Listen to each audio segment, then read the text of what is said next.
Hello guys, welcome back to my channel. Since it's already the end of August and the end of summer, I thought I would do an August faves video.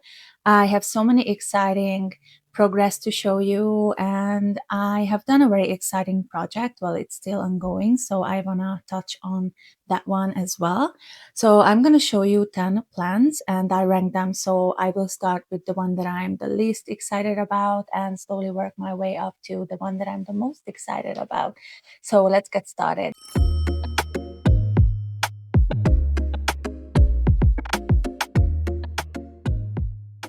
Number 10 is my Philodendron Brandtianum or Brandtianum. This is a recent addition to my collection, and what I love about this plant the most is heart-shaped leaves and this leathery texture and the glossiness of the leaves. And I received 4 plants in one pot, so my plan is to grow this one as a trailing plant, and I really want to grow another one on a moss bowl because I'll go ahead and see if I can find a photo or video on Instagram.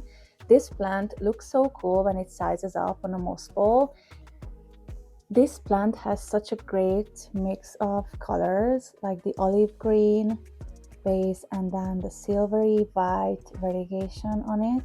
So what I'm aiming for is to grow this plant big and mature it as soon as possible on a moss bowl because I'm just obsessed with how this plant looks on a moss bowl. Number 9 is my Alocasia Zebrina.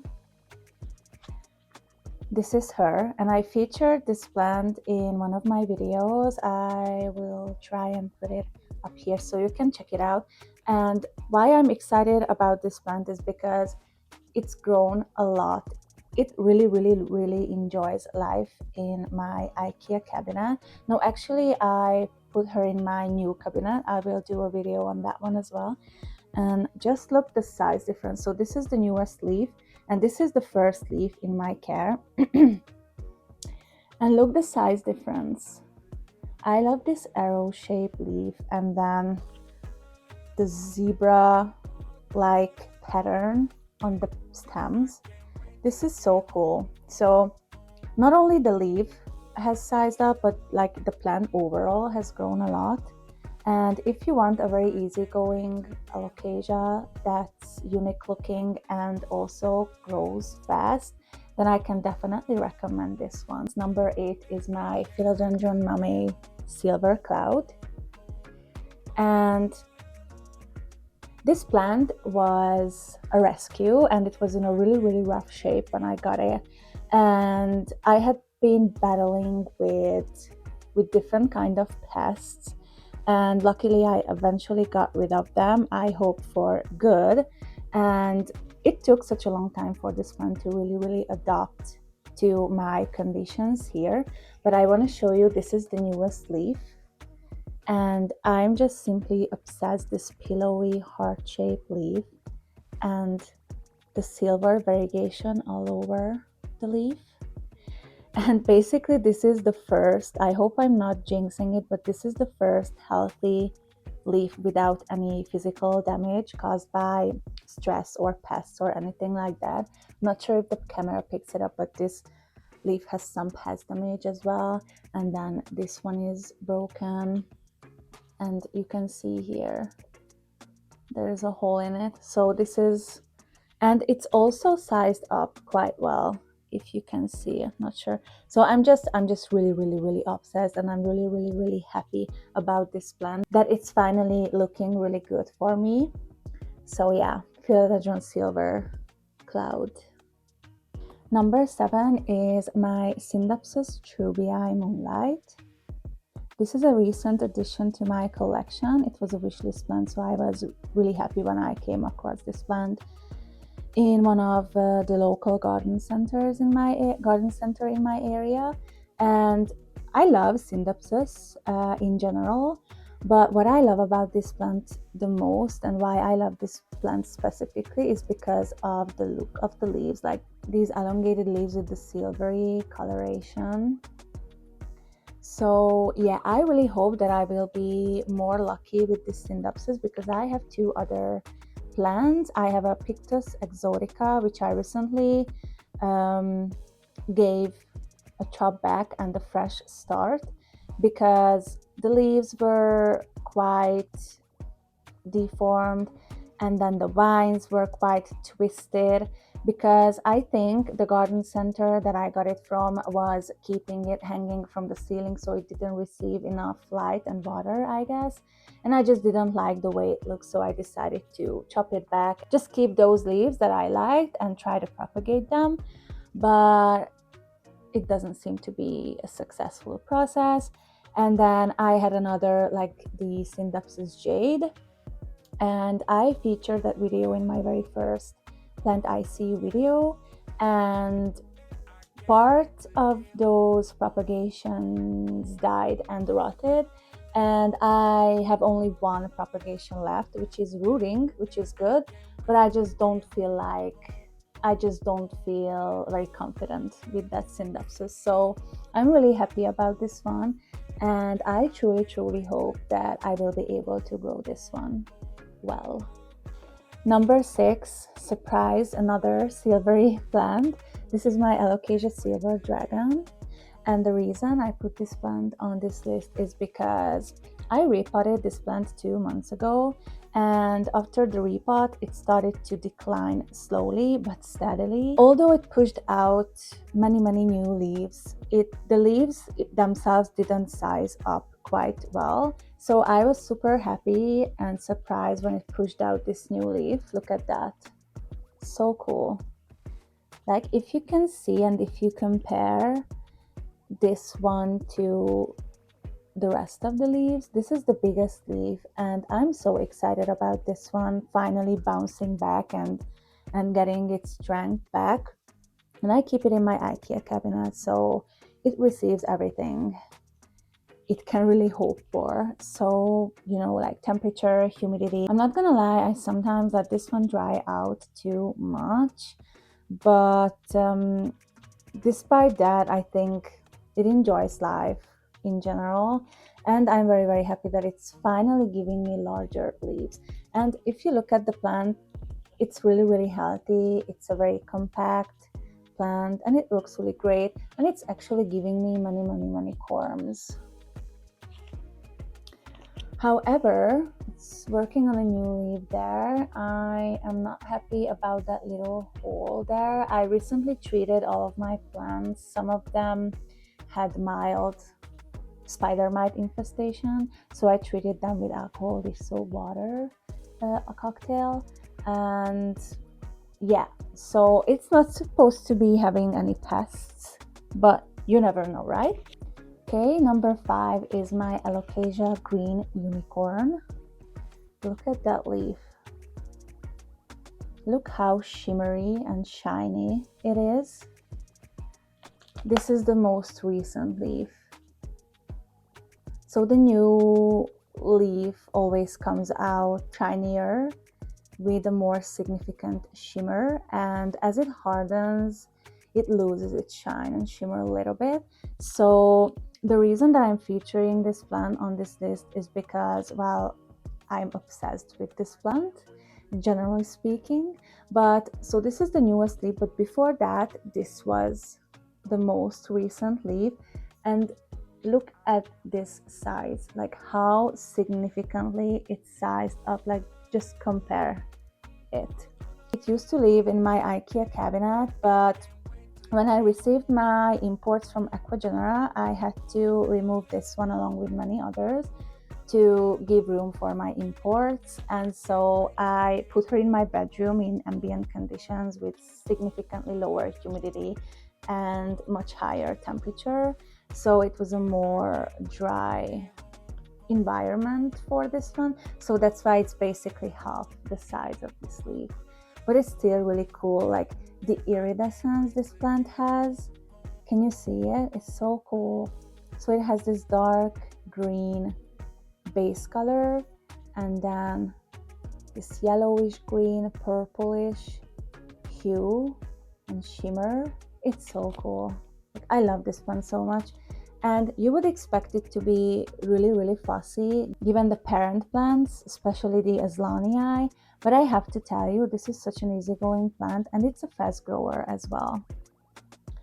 And it's very, very available. Like, I got this one from one of the local garden centers in my area, and it wasn't even expensive. So I know there is a variegated version of this plant, which I guess it's more like a sought after plant. But I have to tell you, the original version, the non-variegated version, is so cool. Number 4 is my Philodendron Plowmanii citrus variegated. This is one of the Ecuador imports I talked about, and the reason that I'm putting this plant on the list is because basically this is the only import that I can see adapting to my conditions. It's down to 2 leaves, but I have to tell you, like, I don't even want to talk about the rest of the imports. Truly, all the other plants are giving me grief constantly. Like, I knew that this was gonna be difficult to rehab import plants, but I didn't expect this to be this painful and pain in my ass. But I'm very happy that at least this plant is showing any signs of progression. And to be honest with you, I don't really see the citrus variegation. It's really hard to tell apart if it's, like, for example here, if it's an actual variegation or just stress. I don't know. You guys let me know in the comments below if you have this version of the Philodendron Plowmanii, like the citrus variegated, and let me know if I should expect any variegation to show up, because quite honestly, I don't know. Number 3 is my Philodendron Fuzzy Petiole, obviously named after its fuzzy petiole, which is actually not as fuzzy as my Philodendron squamiferum.